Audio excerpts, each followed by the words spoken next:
Teori sel. Nah, pertama tuh ada Robert Hooke. Dia ini penemu teori sel pada tahun 1665. Dia tuh menemukan sel ini dengan cara melihat sayatan gabus dengan mikroskop. Gabus ini tuh cork ya bahasa Inggrisnya, jadi yang terbuat dari tumbuhan. Di situ dia nemuin kayak rongga-rongga yang ia beri nama selula. Artinya ruang kecil. Selula ini bentuknya kayak segi enam berjajar gini loh. Terus lanjut ke Lamarck pada tahun 1809, dia nyimpulin bahwa semua makhluk hidup tuh terdiri dari kumpulan sel. Di sini dia bisa nyimpulin gitu karena semua kingdom yang dia amatin itu tuh polanya sama. Terus ada Schwann dan Schleiden pada tahun 1836. Di sini Schwann itu ngamatinnya dari makhluk hidup berupa hewan, kalau Schleiden itu tuh dari tumbuhan. Dan mereka tuh menemukan hasil yang sama, yaitu sel adalah unit struktural yang menyusun makhluk hidup. Karena dari sel-sel digabung jadi jaringan, jaringan jadi organ dan lain-lain. Terus Schultz pada tahun 1861 dia nyimpulin bahwa sel adalah unit fungsional terkecil. Kenapa? Karena dia nyimpulin bahwa sel itu bisa bermetabolisme dari sitoplasmanya ini.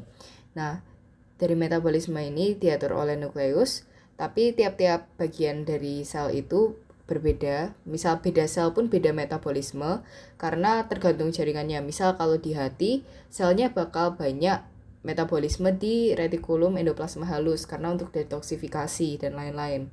Terus ada Virchow pada tahun 1858. Dia ini yang nemuin kayak ungkapan terkenal yaitu omnicellula ecellula, artinya semua sel itu tuh ada dari sel yang ada sebelumnya gitulah. Terus dia juga nyimpulin bahwa sel adalah unit pertumbuhan terkecil. Kenapa? Karena ini kaitannya dengan pembelahan sel. Jadi kayak sel akan membelah sehingga kita juga akan semakin bertambah selnya dan akan semakin bertumbuh.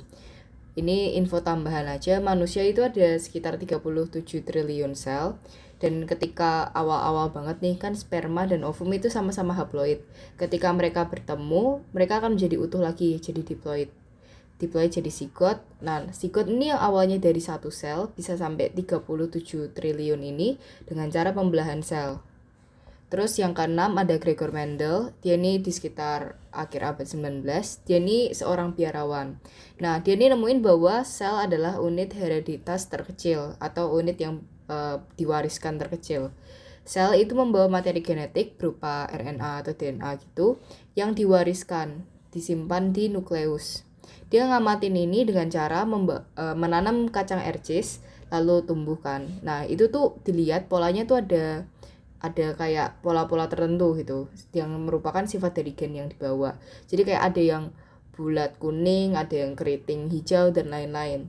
Nah, dia akhirnya membuktikannya secara matematis dengan cara dilacak segregasinya. Jadi tiap pembelahan dilacak gitu. Segregasi itu kayak pembelahannya gitu.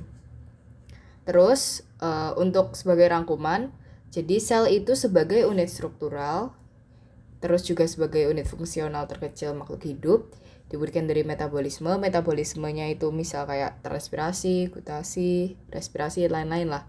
Terus ada pertumbuhan, dibuktikannya dari pembelahan sel, yaitu semakin kita membelah, kita makin bertumbuh. Terus ada hereditas atau yang genetik. Sekian, terima kasih.